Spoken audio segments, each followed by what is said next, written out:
Of course not.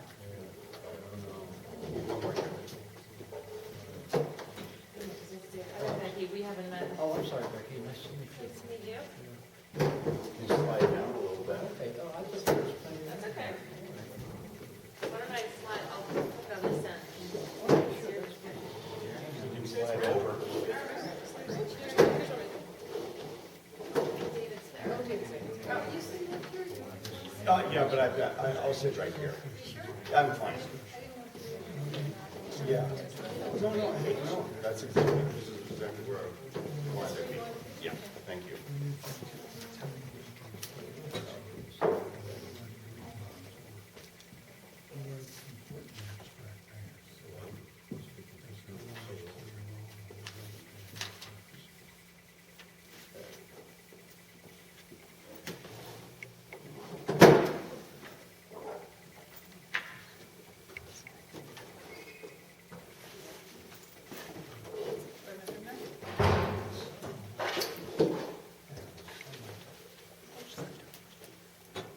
Josh, do you have any experience with this?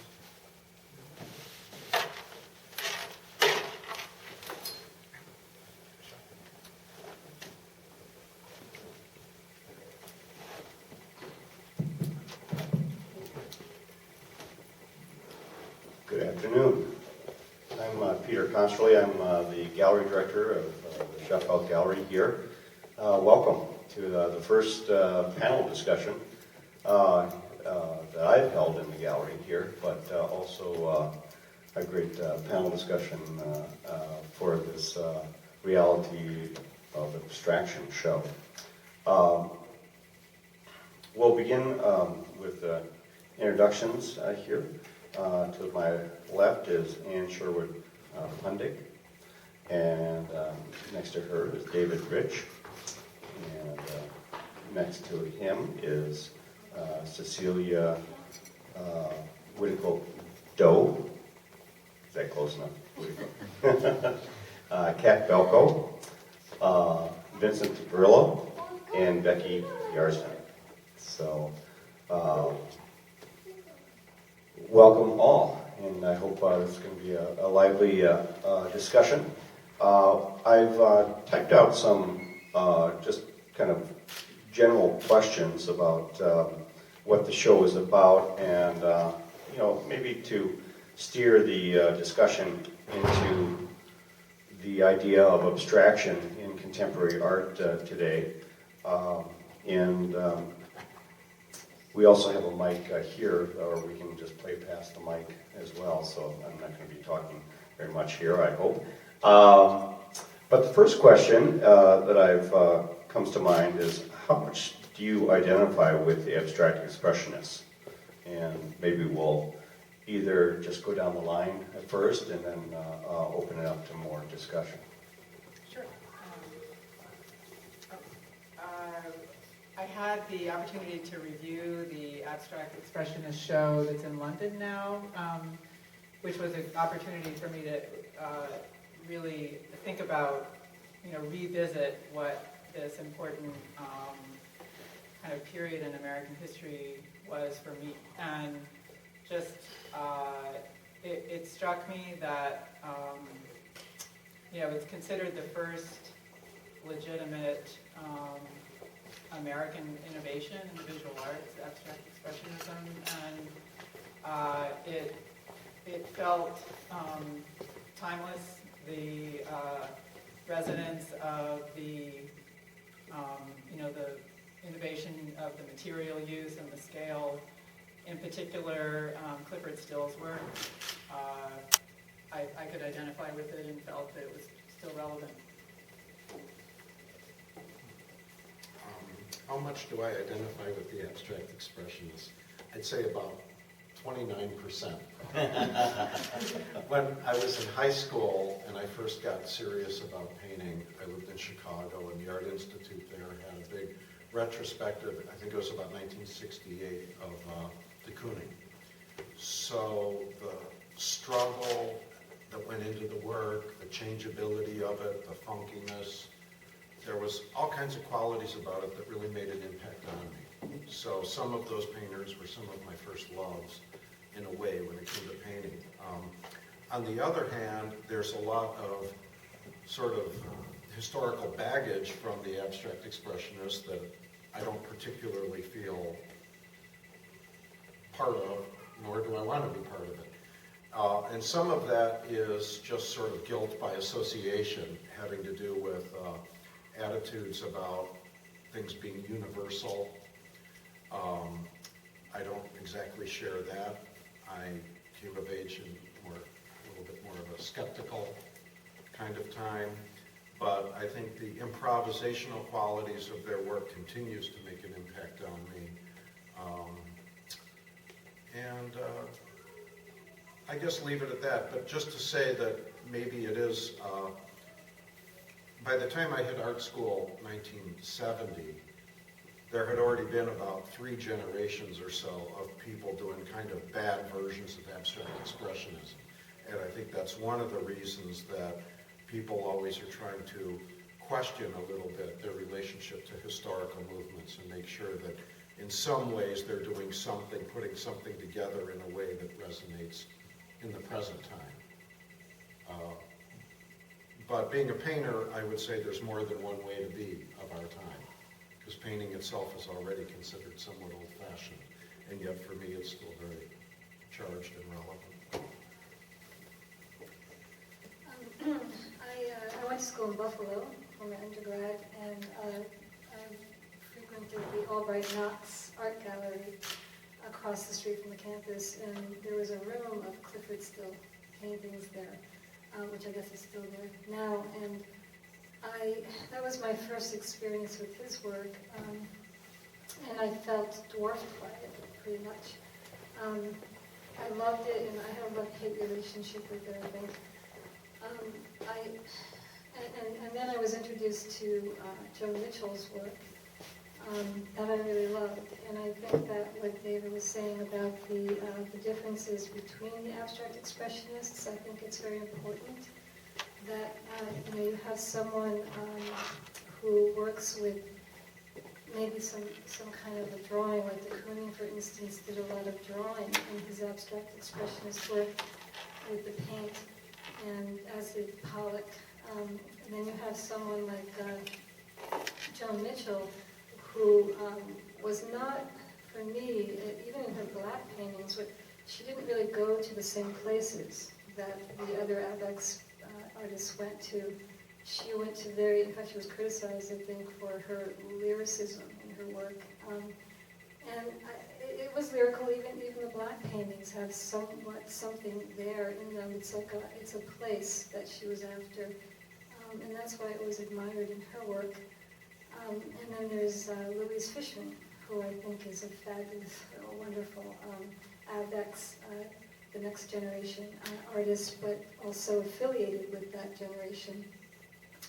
And what I like about Louise Fishman is that she, it's paint with paint, and not so much of the drawing that you might see in a de Kooning, or it's that paint.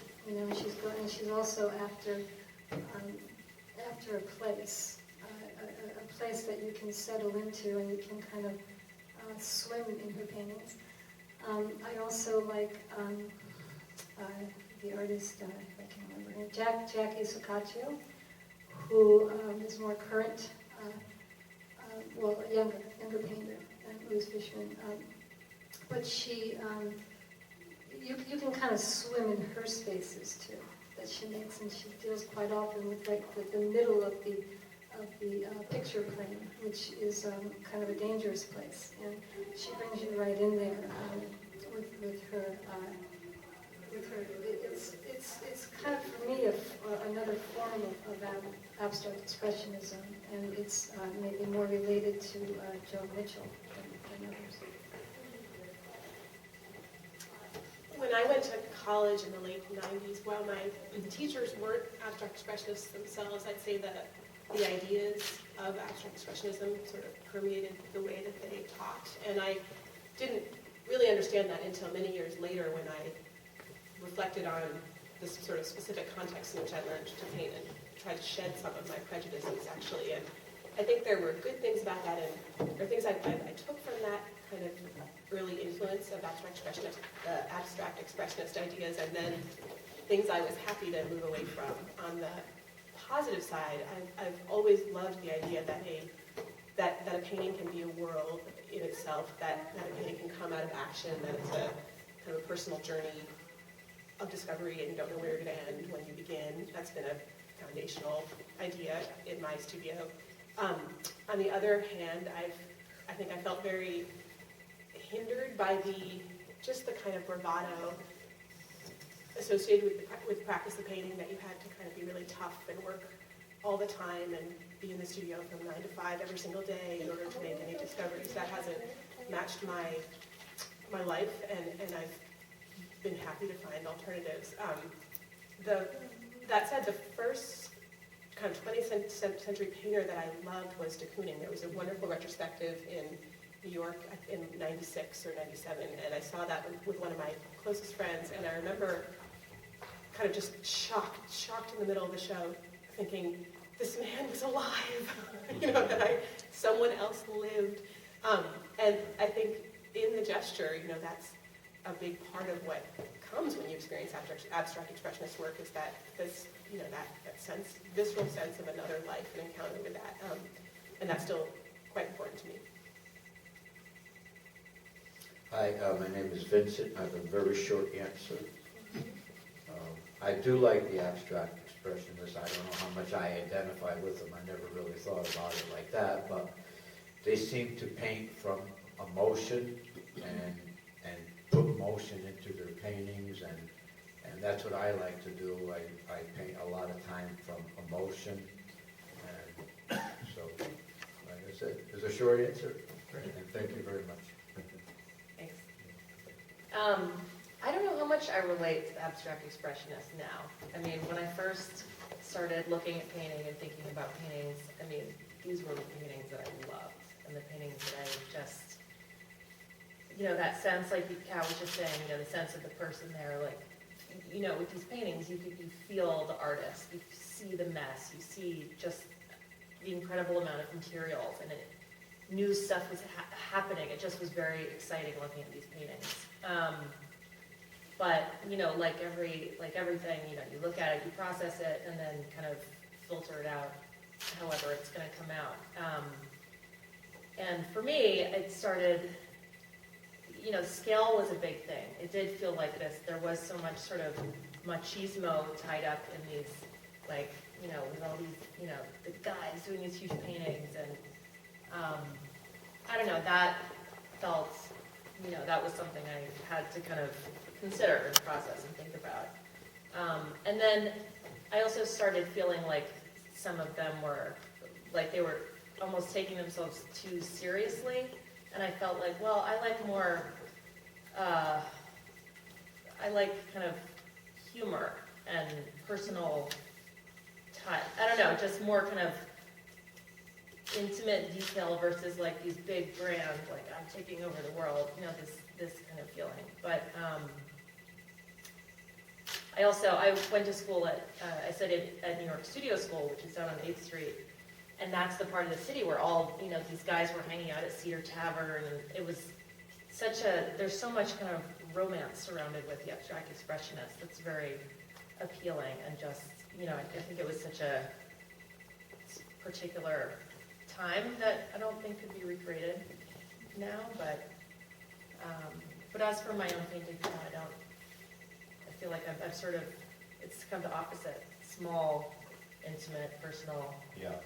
And I think part of their reputation, or what they're trying to get at, is something like really eternal, and the idea of universality that I don't see in a lot of the work here. And I find that a very interesting difference between abstract expressionism and this contemporary work now. Becky, or anyone who has the mic, do you want to ask the next question? Who are your influences?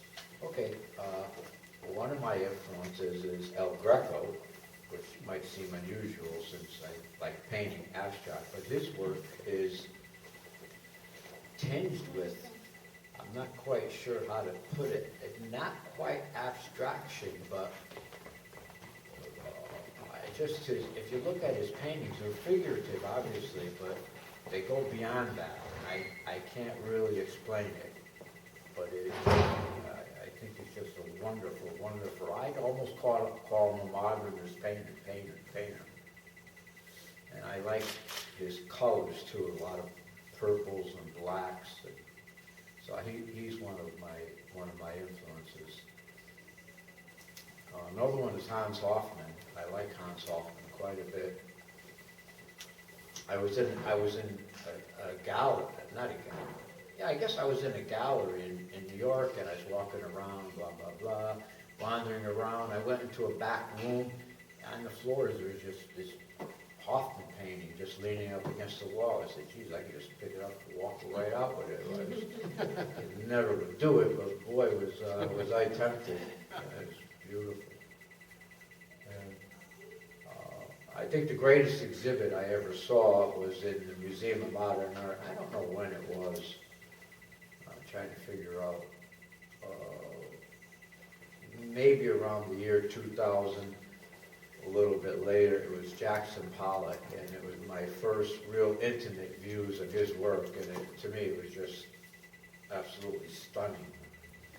I think there's one, it's called Blue Poles. It's got to be like 35 feet across and 12 feet high, and it's just, oh man, I talk about large painting.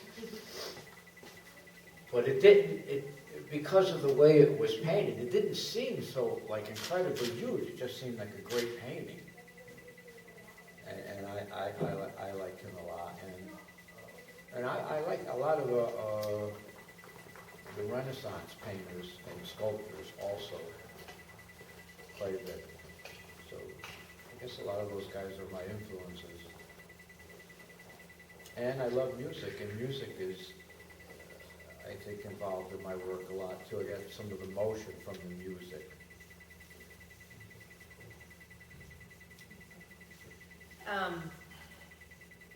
I mean, where do you even begin with people that influence you, you know? There's so many, but I obviously am a huge fan of Noskowski. He's one of my favorites, and I adore Alice Neal.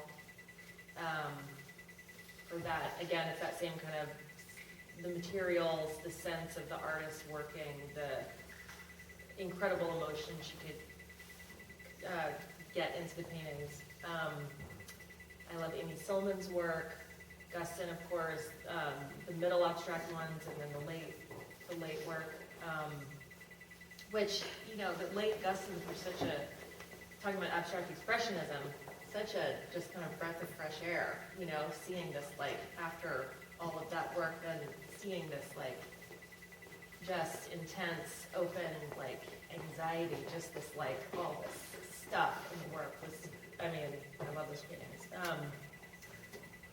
I'm a huge Matisse fan. That weird Matisse turtle painting is one of my favorites.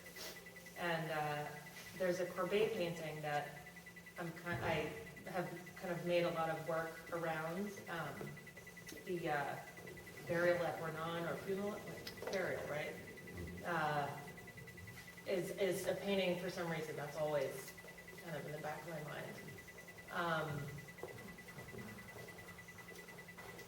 I'm sure I'll think of a million more.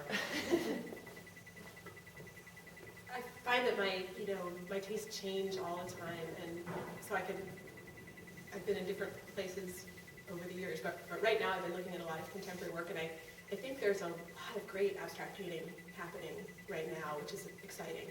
And so people, just recent shows, I've been excited about artists who are working right now. Judy Ledgerwood is a painter who works with pattern, and she had a show just a couple months ago. It's so good. I hadn't discovered her until I had already started working with patterns, but then I felt like, oh, maybe I should stop. But her work is wonderful. She is based in Chicago. Gary Stefan is another person I find interesting. He works with kind of a lot of geometry. It's a really interesting series where he was actually working with symbol, but very open way. And then someone else, a young woman named Stephanie McMahon, who's I think I just recently had a show in Boston, and I think she's quite young, but I tried my hardest to get there to see it, but from what I could tell, the work is, I don't know, really exciting. I find, for me, social media has like completely changed my life in terms of looking at other work, because it's so easy to find artists that you would like to learn more about, which is great. Yeah, I think I have a love-hate relationship with social media, but as well as liquid stills. But I think that it has opened things up in a good way in many ways, to be able to kind of reach out and see what's going on now, and then hopefully physically make it there, right, to see it. But early on, my influences were Charles Birchfield. I just loved the way that Birchfield could go to the darkness of watercolor. I mean, the feeling of that. He was able to find a place in watercolor where it wasn't so light and cheerful, and yet there was this kind of spiritual hope that was going on in his work. But it was through this medium that he really transformed for me when I looked at his watercolors, in particular the watercolors. And then Georgia O'Keeffe has always been a great inspiration to me, and Nancy Graves, an artist who was doing her later work in the 80s, where she was making sculptures and she was taking pots and different things that she would find in Chinatown, and she would cast them in bronze and in aluminum and have them pieced together to make these architectural organic forms in sculpture, and then use these really bright polychrome colors on them. It was kind of a pop, and it was a little Charles Birchfield to me, and a little surreal also. It was like all these things brought in together. So I think I've always been kind of influenced by people who can who use different mediums and also use different forms of styles in their work to achieve their vision or their place that they're trying to get to. A place that comes to mind all the time for me, because I'm always after that in my work. If I find that a painting is made up of little gorgeous little moments, but it doesn't provide a place in the painting, then I need to revisit it. So I kind of have gotten, that's what I gravitate towards in other artists. Also, there's a painting at the Brooklyn Museum by Degas. It's a quite large painting, and it's he did a painting of a ballet, and I can't recall the name of the painting right now, but it's a horse and a ballerina, and they're at the edge of the water, and it's an unfinished painting, or they believe it's unfinished. So it's kind of got a ghost-like quality to it. And what interested me is that he made this painting, he put them in a natural environment, although it was a painting from a ballet on a stage, and it was, and he brought it into a natural environment and still kept it as the ballet. And I thought that was a very kind of beautiful way of interpreting what he felt from the experience. He brought the experience in there and brought it into a compositional form. You know, I'm really enjoying the fact that everybody's references don't necessarily make work that look like our work, and that's pretty intriguing to me. And I would say that my influences are similarly diverse or broad, not necessarily work that looked like what I'm trying to do, but work that made a big impact on me. So one of them was Elizabeth Murray, because of the sort of playful, but somehow also a sense of struggle in her work, that the energy of that really made an impact on me. And it's also like, almost like abstract painting bumping up against real life in goofy ways. And that just really resonated with me. I think that for that same reason, I also, like a couple of other people have said, Philip Guston was a real touchstone. Even though his late work is a very specific thing that doesn't look like what we're trying to do, somehow just the sheer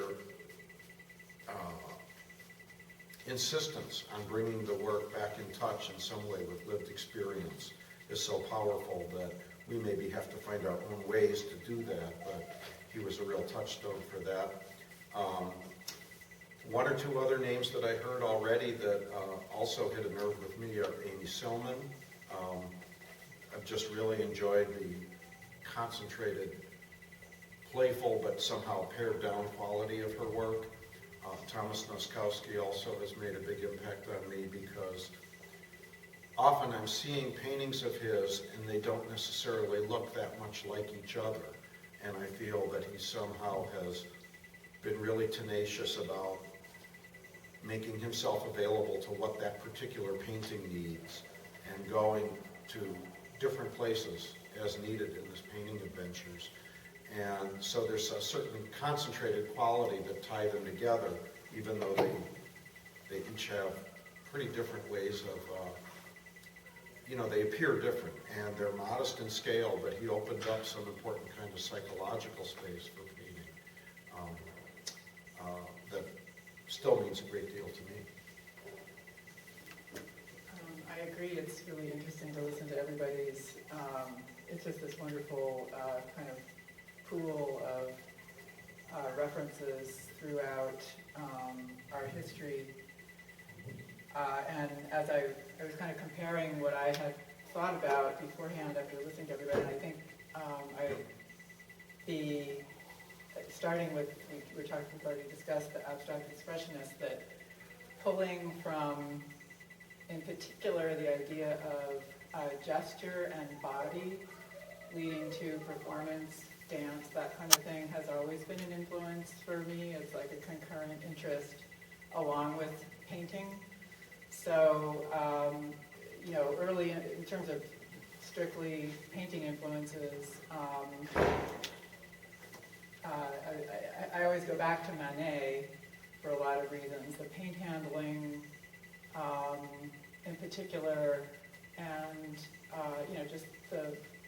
just the magic of his paint. But I think the sense of modernism that he brought to work, the juxtaposition that we talked about in terms of like the Degas painting you described, was actually maybe taking something that wouldn't have, like putting two realities together. And I think he was pushing this sense of what is the narrative in a painting, what is it that representation does, as opposed to photography or just the tradition, the long tradition in Western painting of depicting a story. He began to shift that and play with that. And I think his interest in political messages and social, the idea of the Industrial Revolution coming, these things that were real as opposed to maybe allegorical from more religious content. So for some reason I was drawn to him.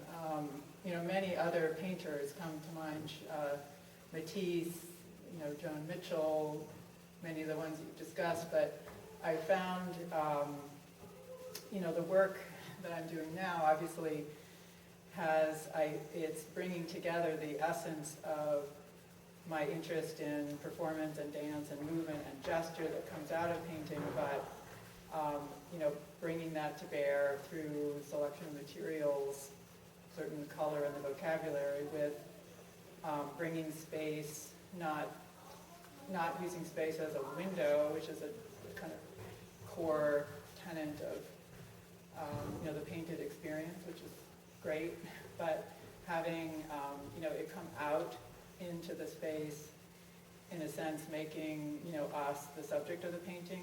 So, I feel a real, I couldn't love the tradition of painting more. It's like who I am and how I think. But at the same time, I think the way aspects of the other art forms, music, literature, philosophy, and theater and dance, that sort of thing, can share the sphere of painting. I just thought I just want to say that Sure. thank you. This idea of bringing the narrative into another place, right, and bringing it out of religious, back when there were patrons, right, and the subject was there. But Marc Chagall came to mind because Marc Chagall was a Russian artist who was Jewish, and he was part of the very strict Jewish tradition, and he would take people and float them in the sky, right? And so just by merely taking a figure or taking animals or whatever he used and putting them into the sky, putting them into the clouds, messing with that, right? With your idea of where things belong. And suddenly there's another element, it opens up the world to it's an abstraction, right? But it's a figurative abstraction. And I think that's very related to what you were talking about. Yeah. And also related to the Degas painting, right? Although Chagall pushed it much more, and he was also dealing with Cubism, and he was dealing with the forms and the styles of the time, but in his way, he was, it had everything to do with his background, of course, and where he was coming from.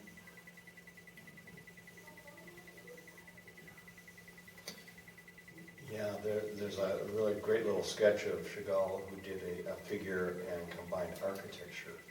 And it was I always think of his painting as a kind of walking dreams, that you're just kind of walking into this imaginary place and you don't want to leave. It's just such a beautiful blues and great palette to get lost in.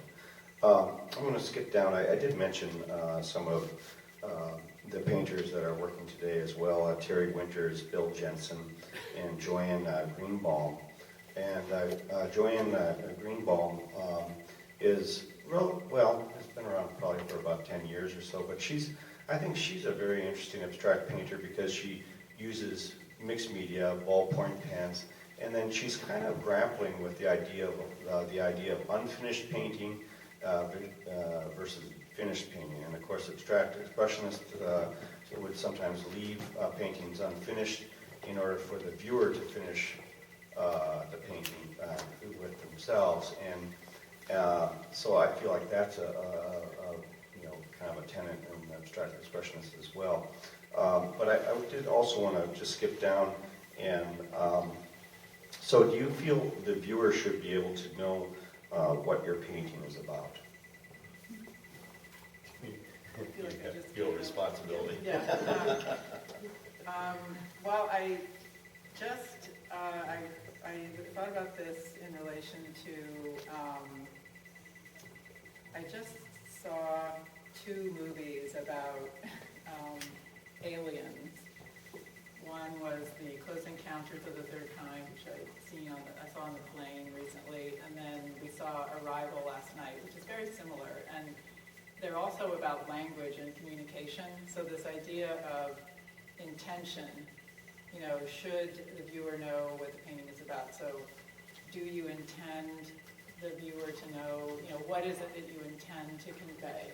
It's kind of a tenet of language and communication. And I think that I love the idea of 2 different life forms trying to communicate, because I almost feel like as a painter, you live in your own world. What you're trying to express is really your subjective reality, and you're trying to convey it to someone, your audience, so multiple different, who have their own senses of reality. And so can you cross that how is it that we do? And we do. I mean, we succeed. I think our works do that.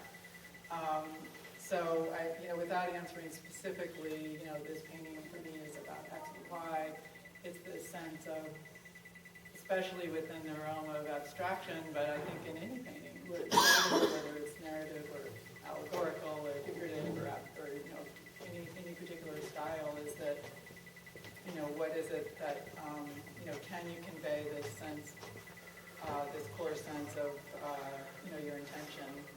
So I'm kind of not answering the question, but that's what I like about this question.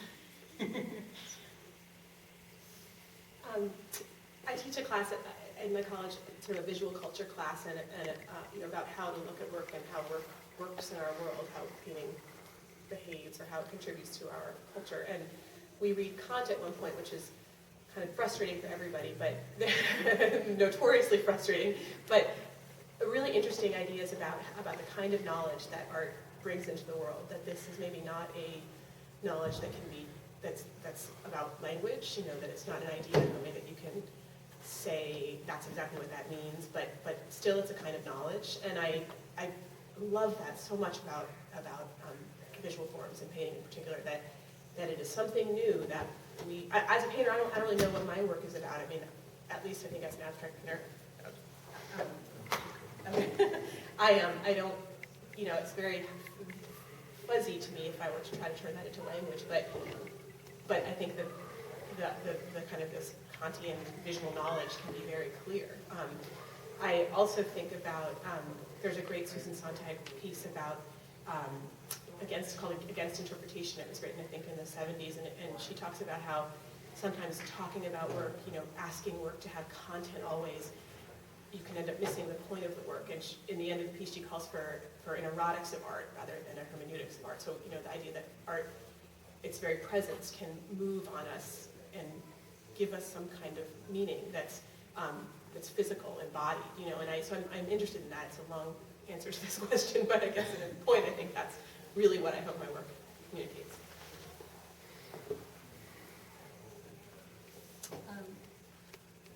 Yeah, I think that I might pass this to somebody else. I think Louise Bourgeois said that to make art is to gain self-knowledge. Right? And at first when I heard that, I thought, no, I don't think I agree with that. It's too much maybe like navel-gazing, But now I've kind of mulled it around in my head, and I think that self-knowledge is different than learn, and this is related in that it's not painting is not the same as our alphabet of language, right? It's not the same alphabet. It's not the same kind of structure. It's a visual thing, right? And in that sense, I think that this idea of self-knowledge, as opposed to learned knowledge, to me, that's kind of where it goes for me with visual knowledge, if you will. And I think so. I think a little differently about it now than I had. And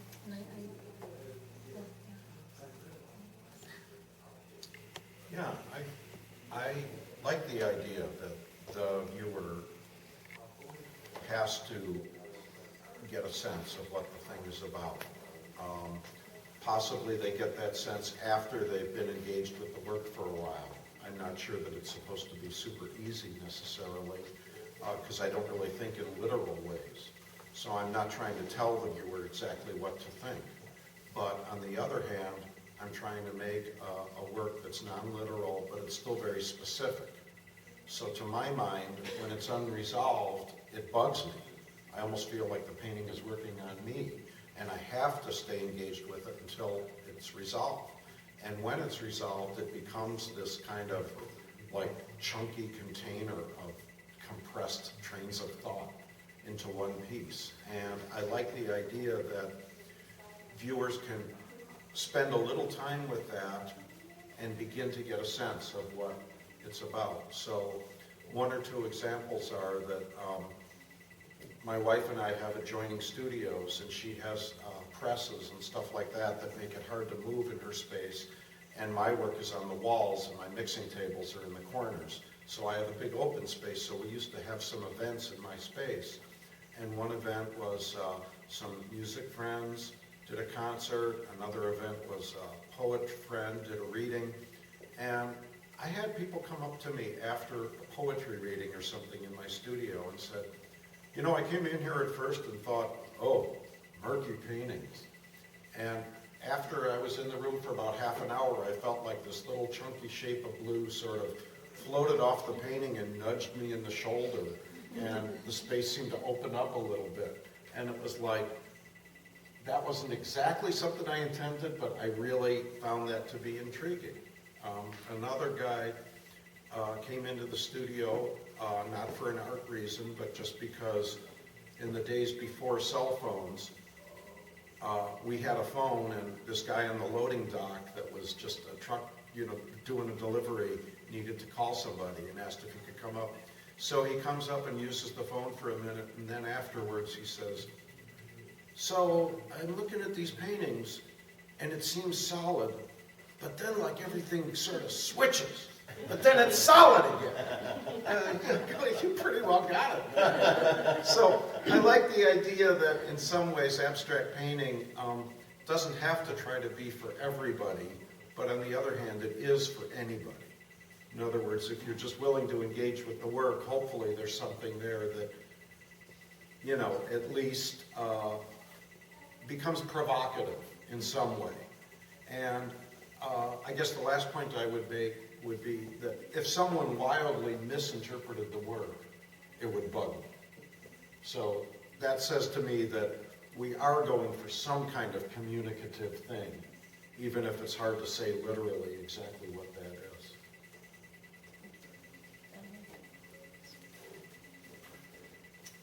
I think about this a lot, actually, because my paintings are all very specific and about kind of specific memories or things.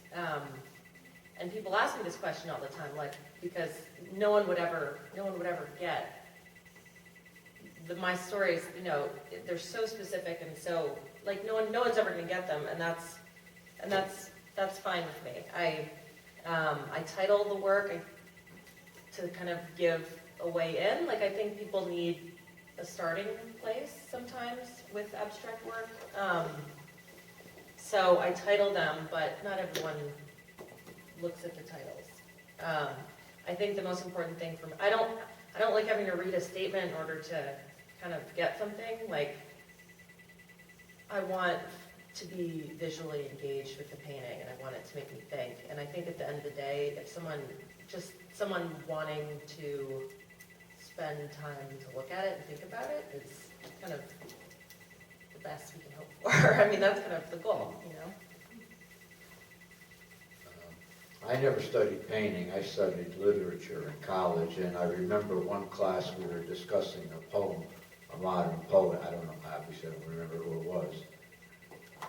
And we went on for the entire class. Well, this means that, and that means this, and that means this, and he's saying this about that, and this about that. And then finally at the end of class, I guess somebody was exasperated and asked, and he said to the professor, not in a mean way, but curious, he goes, do you really think that the poet meant all that? And I was very intrigued by that question, and I couldn't wait to hear his answer. If he was smart, he would have said, well, I'll answer it next week in our next class. But what he said was, he said, no, I really don't think so. And I think that holds true to a lot of paintings. I particularly would like to look at a painting, just say those paintings over there that are on that wall, and I particularly would like to have the painter explain to me, and this is just my feeling, my curiosity, what he meant. If he knew what he meant, and if he didn't know what he meant, that would be fine too. I wouldn't say, oh, that doesn't count. But I'm just curious, because I can't see anything in there that I can recognize. And I would love to have the painter explain to me what he meant. And that's how I feel for almost all the paintings that I see, or the abstract paintings that I see. I particularly want to know. If you know, I would like to know what you're trying to get at, or maybe it was just your mood, you might have been mad at your dog or whatever. So I would, and then on the other, I would like people to know what my paintings are about, my ones that are more figurative. The ones that are more abstract, I don't see how they could know what they're about, because I have no idea what they're about. So they might look at it and say, well, this reminds me of this, or this reminds me of that. Or one time a person said, and he had a very contentious relationship with his son, and he said, that reminds me of my relationship with my son. Obviously, I know I wasn't painting for that, but so on the abstract side, I have no idea what they mean, except they're emotional to me. And then someone else looks and they say, that reminds me, that's great, wonderful. Then the figurative ones, I would like for somebody to, look and say, I kind of understand that. And I'll just close with one thing. I had a very good friend of mine over at my house, and there's one of my paintings over there. It's called Star Voyager. I changed the name. I called it Travel, and then I said, well, because of what he said. So anyway, he was saying, I said, I'm an abstract painter, but I'm a little bit of a realist too. So he said, okay. And he pointed at Star Voyager, and he says, what does that mean? I said, what do you think it means? He goes, I have no idea what it means. So I explained to him what I thought it means, and he said, not one person in 50 billion could ever have figured that out. So who knows? That's one of the paintings with the tile. I would have liked someone to look at it and kind of get a little bit of it. Maybe yes, maybe no.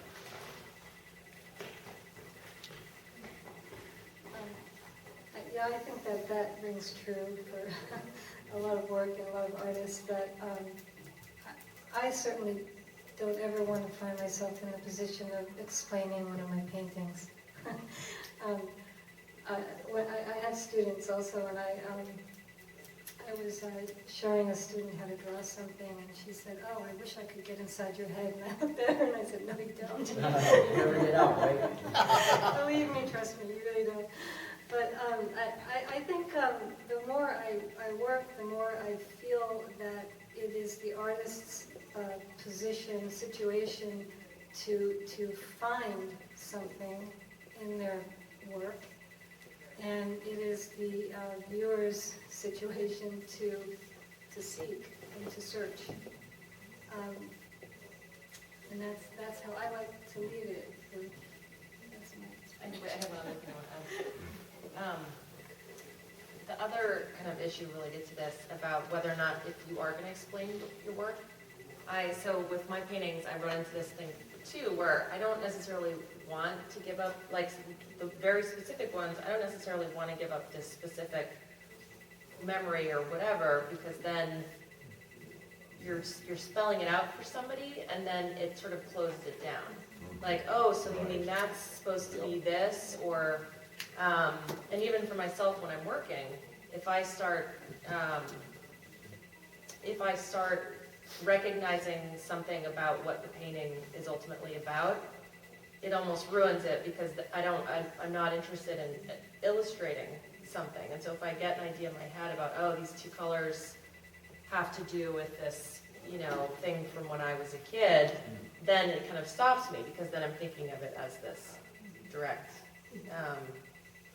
thing. So I never know. And I had one person end up with one of my paintings, which he loved, but then the title was Gettysburg or something, and then, he looked at it and he's like, I wish I didn't know the title, because now I look at it and I see a cannon every time, and I don't want it to be a cannon. I want it to be whatever however he related to it. So I don't know what the right thing is. Like some people really need and want the specifics. But I don't know, I think it maybe kind of ruins it on some level too, if you give up too much. Peter, can I connect this to a later question? You sure can. To jumping ahead Yeah. to what is the task of painting for society? Because I feel like Yeah. this sort of gets into that territory. The origins of abstraction, many early abstractionists were interested in theosophy, which is this kind of arcane spiritual set of ideas, about how humanity is evolving, and painters like Mondrian, Kandinsky, Hilda Hoffman, who I totally love, and I know that there was a show of her work recently, I didn't see it, which is They such a look bummer. great. They look great. But the amazing thing about these paintings is no one saw them ever until after she died, right? Well, there was a stipulation in her will that they couldn't be shown 20 years after her death. Crazy. But just the idea that abstract painting is this seeking, that artists are seeking new things through the work, and that viewers can hopefully find. And so I'm just going to go out there and say that I do believe that what we are doing as abstract painters is trying to kind of raise consciousness, in a very fuzzy way. And I totally know that people could say that's ridiculous with all the things that are happening in the world, that what's happening on the canvas could possibly make a change. And I don't understand how it does, but I think it's a really important job. And Kandinsky even talks about how artists are sort of the ones on every level of society who raise everybody up, to kind of higher levels of consciousness and evolution. And I think that's true. I think. Well, isn't that kind of with the, back to the late Gustins again, isn't that kind of how the late Gustins came about? Because he's making these beautiful abstract paintings, and there's all this stuff happening in the world that was really messed up.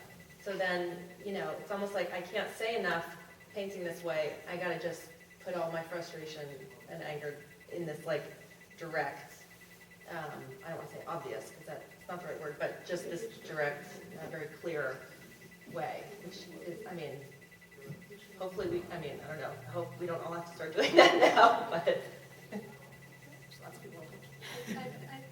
I think that we can get caught up also in like Gustin was in a certain time and making these abstract expressionists, these abstract paintings, and then he kind of found himself too, right, outside of that. And it could have been related to outside forces, and I don't know, but it's. I think that it speaks to also to just how you need to find yourself as an artist in relation to the times you're living in, somehow, right? Somehow that has to happen, and I think that is that's the important thing that artists do, is that we kind of hold this ideal, or I don't know, ideal is probably not the right word, but we hold up something to society as being maybe sometimes against it, sometimes with it, sometimes, but that it is coming from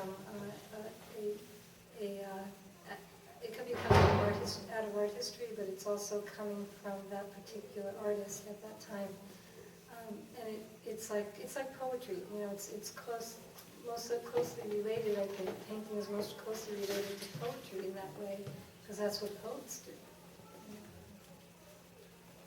When I looked at a couple of Becky's paintings, I had the feeling that I don't know exactly what her experiences were that she may have been thinking about when she made the painting, but somehow looking at the painting causes me to go down deeper into my own experience to remember something. So the way painting communicates may not be a direct and literal thing. It's a different kind of thing. The artist goes down into their own experience, the viewer's coming at it from somewhere else, but maybe the work touches some kind of nerve that causes them to go down into their own experience. So I like the open-endedness of abstraction, in that you don't want to shut it down too prematurely and say that this means this or that means that, because so many people are lazy. They stop looking. They just think, oh, this means that, okay, I'm done. And no, I don't think that's compelling enough of a reason to want to give your life to painting and deal with all the financial uncertainty. And I mean, it's a total pain in the ass, but it's a total inspirational thing too. And I think that question that, I mean, Peter called the show Reality of Abstraction, which I really like, because I think some people go into abstraction as a way to get away from reality or some kind of escape. And I love thinking about abstraction as a way that somehow puts us deeper, grounds us in terms of our own experience and our bodies and architectural spaces or dance-like spaces, and that somehow abstraction is so concrete and specific that it actually helps us maybe more than literal words do as far as being in the world in a particular way. The other thing is that I think sometimes we have to remember that for the viewer, there's so many things in this world that demand our attention. And if I'm viewing painting, if I'm going to look at work and I feel like there isn't something in the work that compels me to try to read the work carefully, I tend to lose interest. And yet, when I look at work, even work that's way outside of my personal preferences, when there's something really charged about it, and I feel like I'm being compelled to try to read the work more carefully, that's what I need. And that's what I'm going for as a painter too. And I feel like there's something really important, because we can look at anything, you know, the thermostat in the corner of the room, you know, a piece of dust on the floor. Anything you look at can be interesting in some way. But then the question becomes, what exactly is it we're coming up with?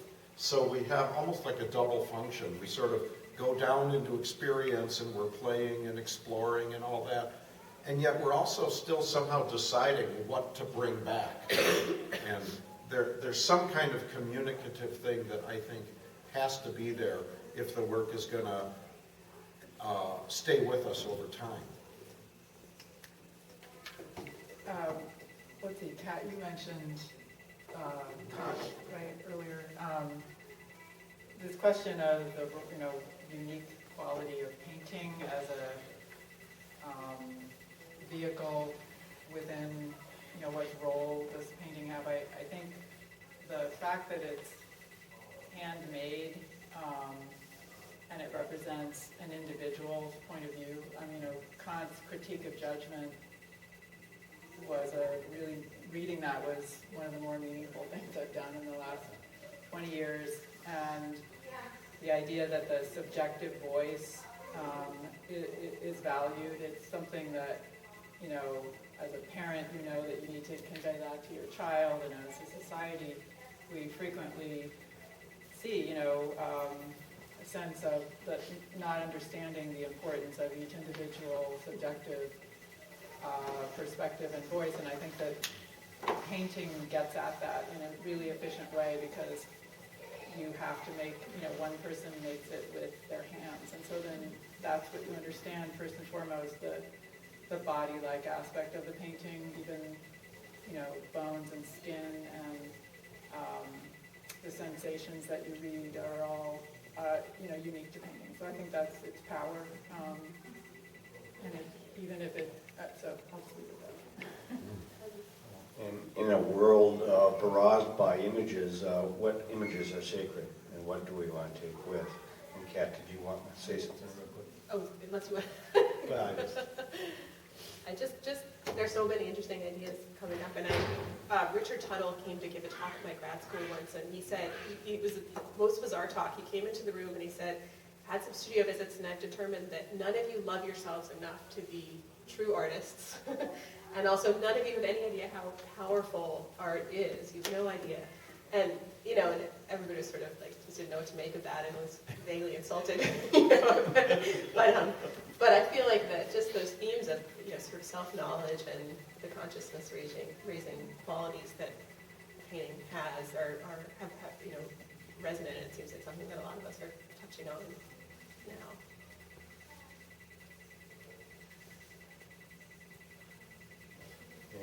And I'll just have a final question here, and then maybe we'll open it up to the audience if you have any particular, questions for the panel. The last question is, how do you choose your palette? And of course, well, I wrote down, in preparing for this, I just put one word, I put mood. And, it could, sometimes it's what I have on hand, but it really, I can't actually pick up a color unless unless it resonates for me at that moment. And that will, it changes from moment to moment, but that's exactly, I won't pick it up if it's not something, and so what determines that is a huge question, which I think we can probably answer in different ways, but that's how I do it.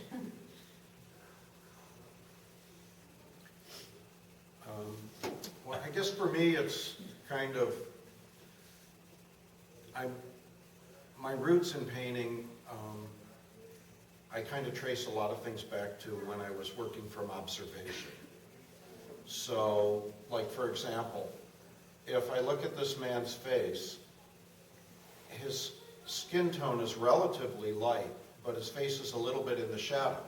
And compared to that wall behind him, that light is blasting forth. So whatever I think the color is on his face, I have to adjust that to get to my sensation of how it behaves next to that other thing, like relational seeing, like everything is a little bit contingent on everything else. So I don't so much think in terms of any fixed particular symbolism or anything for colors, but once I get going on a painting, I feel like the painting does start to take on its own particular sense of light. And a couple of the students did mention to me at the opening that a lot of my work has that kind of evening light, that sort of dusky kind of light where the painting almost absorbs light more than reflects it. And maybe that's a little bit too predictable in this series of works here, but still I'll take it because